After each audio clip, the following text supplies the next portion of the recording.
तारापीठ एक ऐसा मंदिर जहां देवी की पूजा शमशान में होती।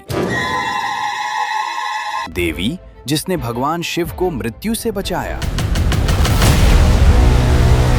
जहां मां तारा बलि के बकरे का खून पीती। आखिर क्यों मां तारा को भोग लगाने से पहले उनके सबसे बड़े भक्त को भोग दिया जाता? क्या है बामा खेपा का रहस्य? यहाँ एक मृत बच्चा फिर से जीवित हुआ था। यहाँ एक नदी उल्टी दिशा में क्यों बहती है? पश्चिम बंगाल के बीरभूम जिले में एक ऐसा मंदिर है जिसके बारे में कहा जाता है कि यहाँ मृत्यु भी एक द्वार से प्रवेश करती है और दूसरे से शक्ति बनकर निकलती है। तारापीठ। ये नाम सुनते ही तांत्रिकों की रीढ़ में एक सिहरन दौड़ जाती है। ये महज एक मंदिर नहीं है, ये एक दरवाजा है उस दुनिया का जिसे साधारण आंखें देख नहीं सकती। लेकिन सवाल ये है कि इस मंदिर में मां तारा को भोग चढ़ाने से पहले उनके सबसे बड़े भक्त को भोग क्यों दिया जाता है? रुकिए, ये रहस्य अभी खुला नहीं है। मां तारा 10 महाविद्याओं में दूसरी महाविद्या कहा जाता। उन्हें एक जटा भी कहते हैं, नील सरस्वती भी। 4 भुजाएं, गले में मुंडमाला, मस्तक पर एक विशेष सिंदूर का टीका। वो टीका जिसके लिए हजारों भक्त जीवन भर इंतजार करते हैं। लेकिन उनकी मूर्ति पूरी तरह खुली नहीं है, एक आच्छादन से ढकी हुई है। वो आच्छादन हटाया जाए तो क्या दिखेगा? एक ऐसा दृश्य जो पूरे ब्रह्मांड का सबसे असंभव सत्य है। मां तारा शिशु रूपी महादेव को स्तनपान करवा रही हैं। सोचिए, जो देवी सारी सृष्टि की शक्ति है, वो स्वयं महाकाल की मां बन गई। ये रूप क्यों है? ये कथा कब जन्मी? उसके लिए जाना होगा समुद्र मंथन की उस रात में। देव और दानव मिलकर अमृत निकाल रहे हैं, लेकिन अमृत से पहले निकला हलाहल। विष इतना भयंकर था कि उसकी गंध से ही प्रलय आ सकती थी। महादेव आगे आए, उन्होंने वो विष पी लिया और ब्रह्मांड को बचाया। लेकिन महादेव विष पीते ही गिर पड़े, दर्द से तड़पते हुए, नीलकंठ जलते हुए कंठ के साथ। तीनों लोक स्तब्ध में था। तभी एक शक्ति प्रकट हुई, मां तारा। उन्होंने महादेव को अपनी गोद में उठाया और मां की तरह स्तनपान करवाया। महादेव का दर्द शांत हुआ, तीनों लोकों ने सांस ली और उसी क्षण मां तारा का उग्र रूप संसार में स्थापित हो गया। वही रूप आज तारापीठ की शिला मूर्ति में विराजमान है। लेकिन ये मूर्ति यहाँ कैसे आई? इसके पीछे एक ऐसी कहानी है जिसमें एक ऋषि ने खुद देवी के मंत्र को श्राप दे दिया। आइए जानते हैं। ब्रह्मा के मानस पुत्र महर्षि वशिष्ठ, वो सालों से मां तारा की साधना कर रहे थे, वर्षों की तपस्या, लेकिन दर्शन नहीं। फिर एक दिन क्रोध में आकर उन्होंने वो काम किया जो किसी ने सोचा भी नहीं था। उन्होंने मां तारा के बीज मंत्र को ही श्राप दे दिया। आज के बाद इस मंत्र से कोई भी मां तारा का दर्शन नहीं कर पाएगा। और फिर सन्नाटा। उस रात मां तारा खुद उनके सपने में आई। वशिष्ठ, तुम्हें मेरी पूजा पद्धति का ज्ञान नहीं है। अगर सच में मेरा दर्शन चाहते हो तो जाओ महाचीन, तिब्बत के पर्वतों की ओर, वहां तुम्हें सत्य मिलेगा। वशिष्ठ चल पड़े और वहां जो मिला वो हिंदू धर्म और बौद्ध परंपरा के संगम का सबसे गहरा रहस्य था। भगवान विष्णु के अवतार बुद्ध। उन्होंने वशिष्ठ को एक नई साधना विधि दी, पंचमकार। मद, मांस, मत्स्य, मदिरा, मैथुन। वो विधि जो परंपरागत साधना से बिल्कुल अलग थी। वशिष्ठ लौटे और इस बार जहां उन्होंने बैठकर तपस्या की, वो जगह थी एक सफेद सिमुल वृक्ष के नीचे, दारोका नदी के पूर्व तट पर। और इस बार मां तारा प्रकट हुई। वर मांगो।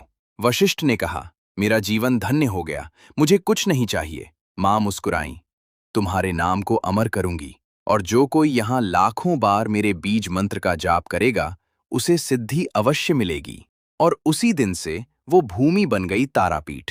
लेकिन इस मंदिर की नींव के पीछे जो कहानी है वो एक मृत बच्चे की है। रतनगढ़ के जमींदार जयदत्ता एक रात दारोका नदी पार करके व्यापार से लौट रहे थे।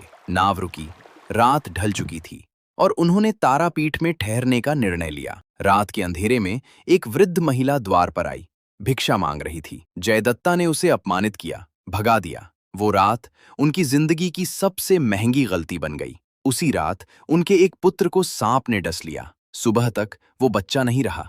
अगले दिन एक तालाब के पास से गुजरते हुए जयदत्ता ने कुछ देखा। मछुआरे मरी हुई मछलियां तालाब में धो रहे थे और वो मछलियां हिलने लगीं, जीवित हो गईं। जयदत्ता की सांसें रुक गईं। उन्होंने उस तालाब का पानी लिया, अपने मृत बेटे के मुख पर डाला और बेटा जीवित हो गया। वो तालाब आज भी है, नाम है उसका जीवन कुंड। उस दिन के बाद जयदत्ता ने दारोका नदी के तट पर पहला मंदिर बनवाया, लेकिन वो मंदिर टिक नहीं सका। नदी में बाढ़ आई, मंदिर बह गया। दूसरी बार निर्माण हुआ, फिर तीसरी बार, और आज जो तारापीठ मंदिर आप देखते हैं वो मल्लारपुर के जमींदार जगन्नाथ राय ने बनवाया था।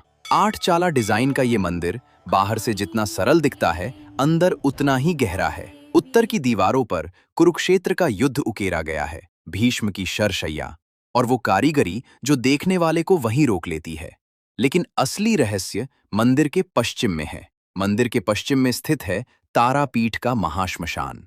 घना जंगल, नदी का किनारा और चिताओं की धधकती आग। यहाँ बरगद के पेड़ों की छांव में जटाधारी साधुओं की कुटियां हैं।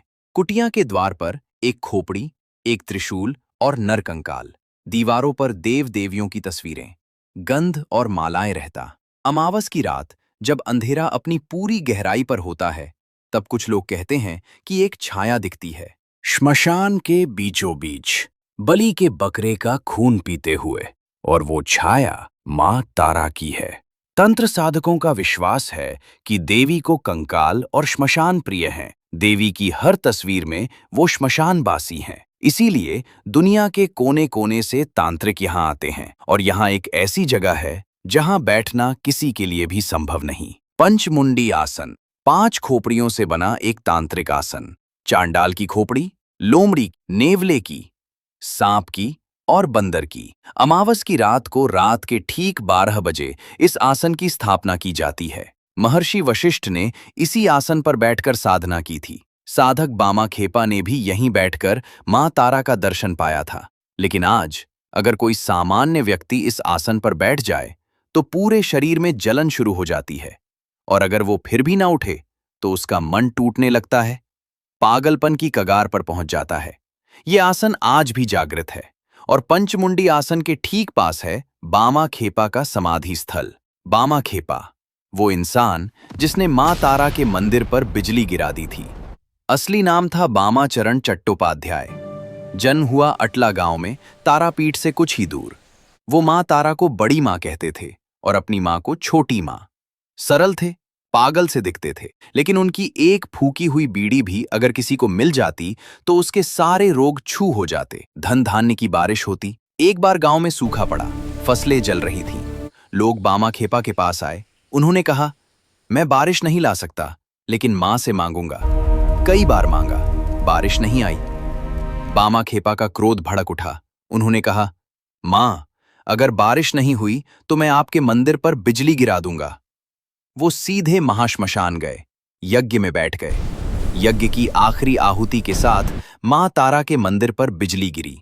मंदिर का ऊपरी हिस्सा क्षतिग्रस्त हो गया।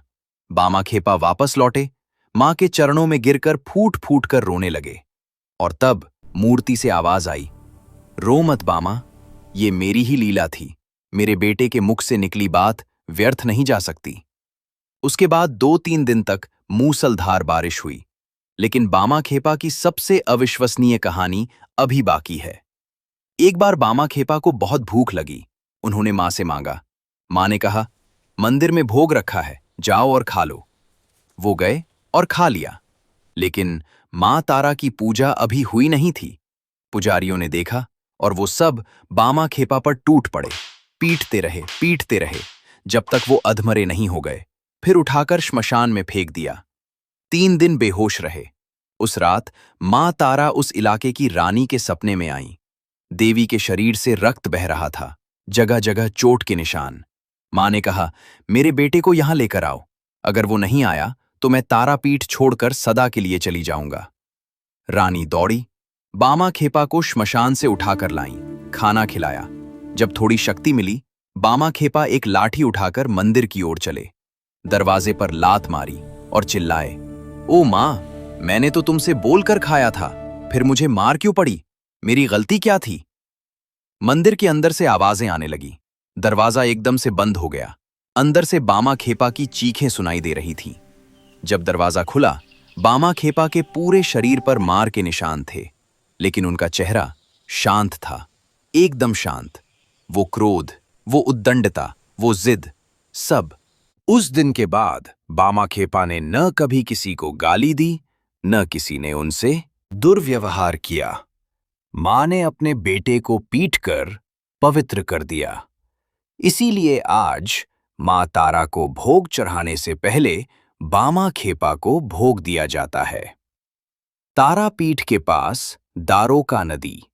हर नदी उत्तर से दक्षिण की ओर बहती है, लेकिन दारोका बहती है दक्षिण से उत्तर की ओर।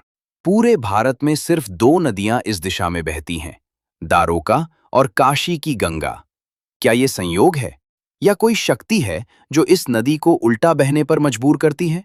तारापीठ के पास एक जगह है जिसे प्रेतशिला कहते हैं। यहाँ लोग अपने पितरों की शांति के लिए पिंडदान करने आते हैं, और मान्यता है कि यहाँ स्वयं भगवान राम ने अपने पिता राजा दशरथ का पिंडदान किया था। राम यहाँ आए थे, इस महाशमशान की भूमि पर। क्यों? क्योंकि शायद राम को भी पता था कि ये वो भूमि है जहां मृत्यु और शक्ति का मिलन होता है।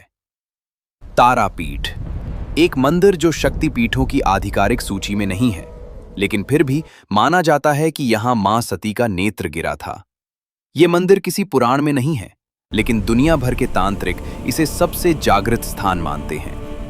8 चाला का ये साधारण मंदिर, जहां श्मशान में आग जलती है, जहां रात में छायाएं चलती हैं, जहां एक पागल भक्त ने बिजली गिराई और मां ने बारिश दी, जहां एक मृत बच्चा जी उठा, जहां एक नदी उल्टी बहती है, और जहां अमावस की रात जब सारी दुनिया सो जाती है, शमशान के अंधेरे में कुछ ऐसा होता है जिसे देखने वाले बताते नहीं, और जो बताते हैं वो फिर कभी वहां नहीं जाते। तारापीठ का वो रहस्य आज भी अनसुलझा है।